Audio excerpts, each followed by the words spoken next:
Yan guys, so meron tayong +1 pa. So pampito na baby goat. Ngayon lang, pahabolan to kasi sabi ko dati 'di ba na ah, 6 lang yung mga anak. Tapos pampito pala to siya.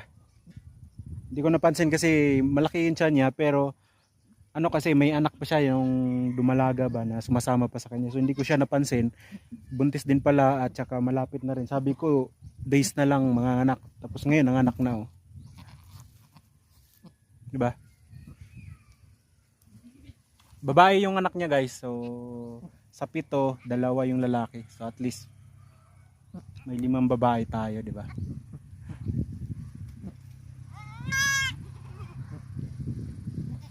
Ang laki, tapos hinila ko na lang kasi nahirapan siya.